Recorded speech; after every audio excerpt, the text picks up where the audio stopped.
नमस्कार दोस्तों। Law of one यानी एक का ज्ञान, या कह लीजिए एक का कानून, या कह लीजिए एक के तरीके। यह उसके सत्र 8 का दूसरा भाग है। दोहराया जाता है।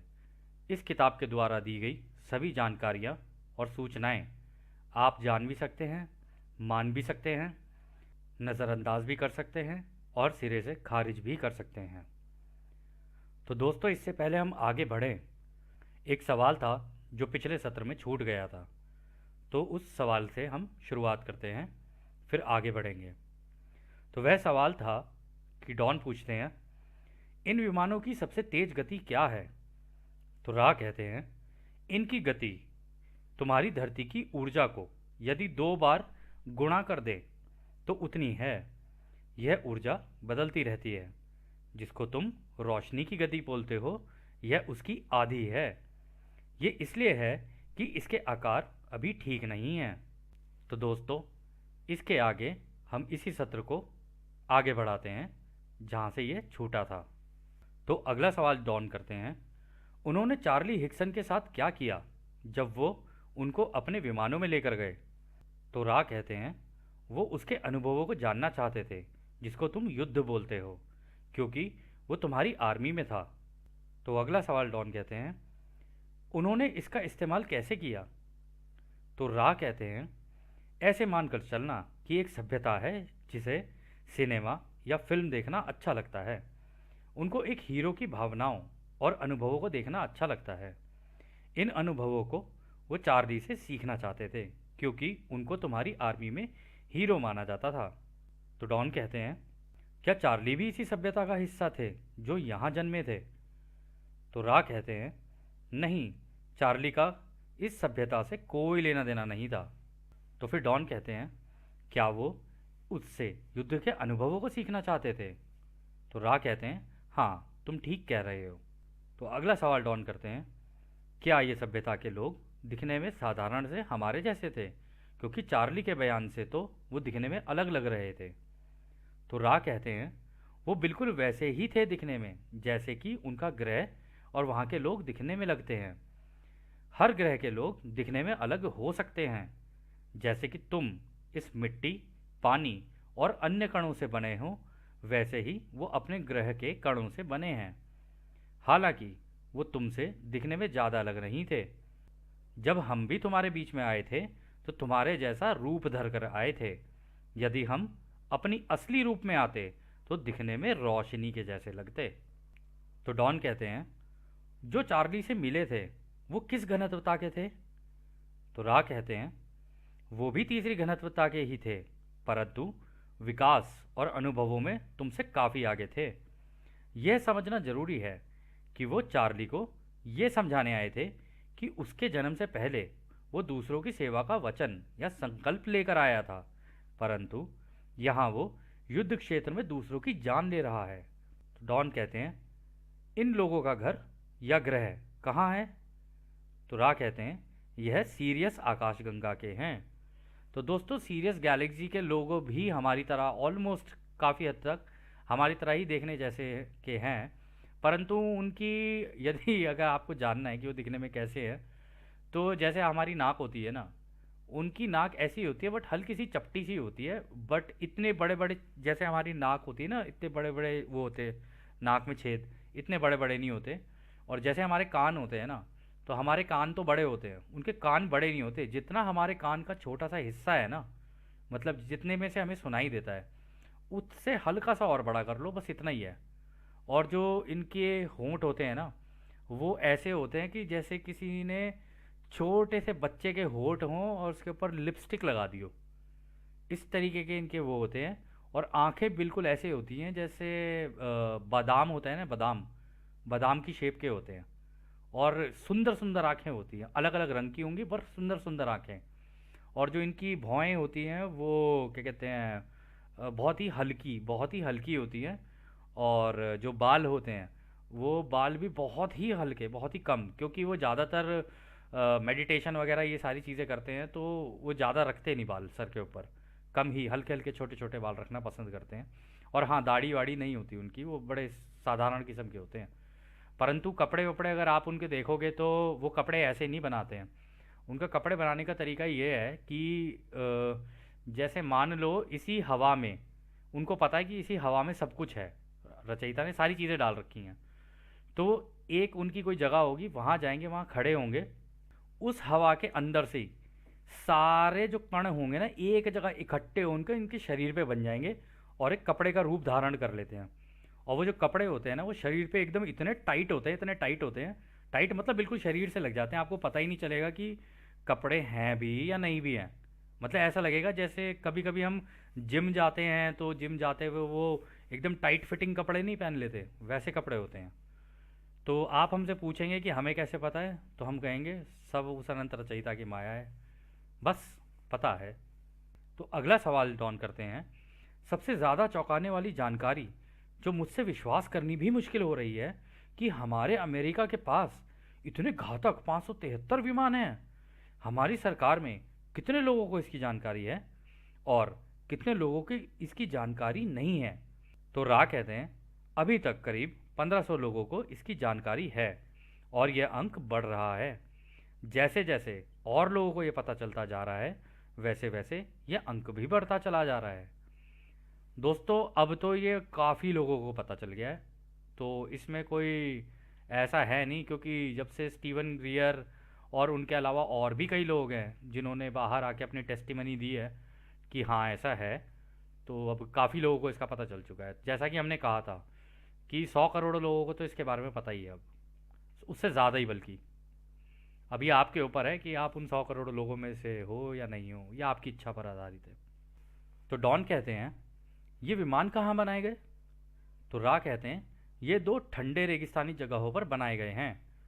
एक का नाम न्यू मैक्सिको है और दूसरी का नाम मैक्सिको है, और दोनों ही जगहें ज़मीन के नीचे हैं।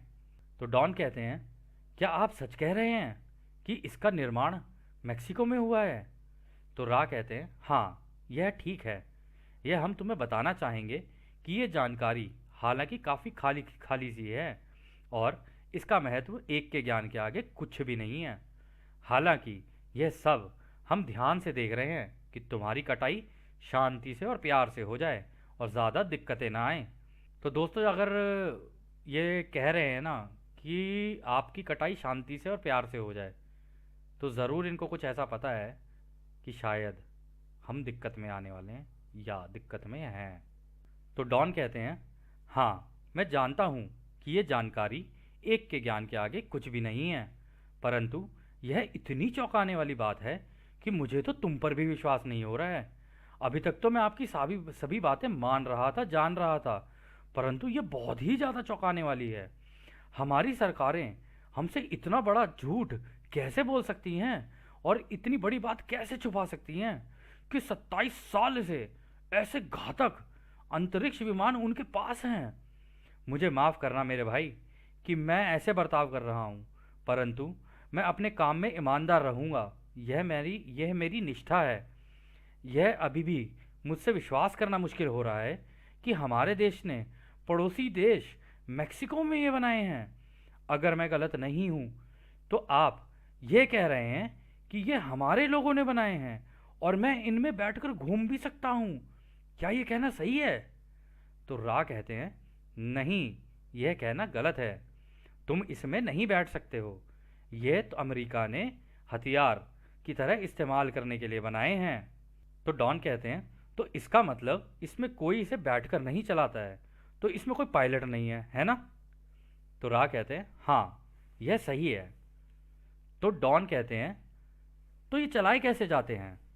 तो रा कहते हैं इनको एक कंप्यूटर द्वारा दूर से रिमोट कंट्रोल करके चलाया जाता है।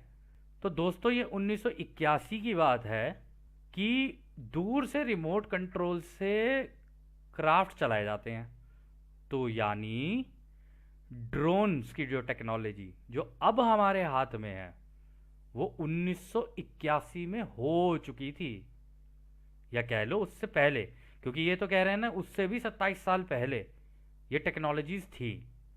तो डॉन कहते हैं तो इसको मैक्सिको में ही क्यों बनाया गया? तो रा कहते हैं वो इसलिए क्योंकि वहाँ के रेगिस्तान में दूर तक कोई आबादी नहीं है। इसलिए तुम्हारे और मेक्सिको की सरकार ने मिलकर इसे ज़मीन के नीचे बनाया है।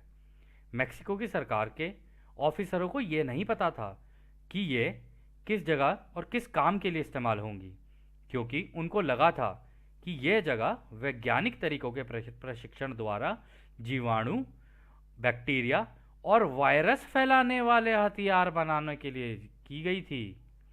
तो दोस्तों, ये अभी का खेल नहीं है, ये बहुत पुराना है।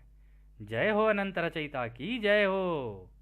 तो आगे डॉन कहते हैं, क्या इसी तरीके के विमान में डैन फ्राई को ले जाया गया था?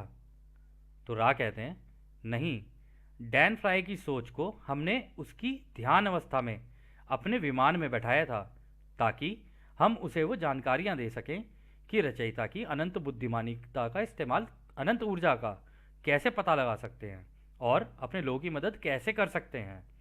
तो दोस्तों, डैन फ्राई जो था ये एक साइंटिस्ट था। इसका अंदर से ही मन ऐसा था कि जैसे टेस्ला का था ना कि मैं दुनिया को फ्री में दूंगा एनर्जी, इसका भी कुछ ऐसा ही था कि मैं दुनिया के लिए फ्री में करना चाहता हूँ काम। पर जैसा कि आपने देखा है कि फ्री में तो कुछ नहीं मिलेगा, फ्री में मिल गया तो फिर तो कहानी चेंज हो जाएगी। तो ऐसा नहीं किया गया इस किताब के मुताबिक। और आपने भी सुना होगा, अभी बीच में भी जब हम छोटे हुआ करते तो एक बात चली थी कि पानी से चलने वाली गाड़ियाँ आ गई हैं। अगर गाड़ियाँ पानी से चलने लग गई तो तेल की ही ज़रूरत नहीं पड़ेगी, और तेल की ज़रूरत नहीं पड़ेगी तो आप समझ ही सकते हैं। खैर, समझदार तो आप हैं ही, क्योंकि मार्क इधर है और तेजा यहाँ है। तो फिर डॉन कहते हैं, क्या कोई तरीका है जिससे हम आपके महासंघ से सीधे सीधे मुलाकात कर सकें?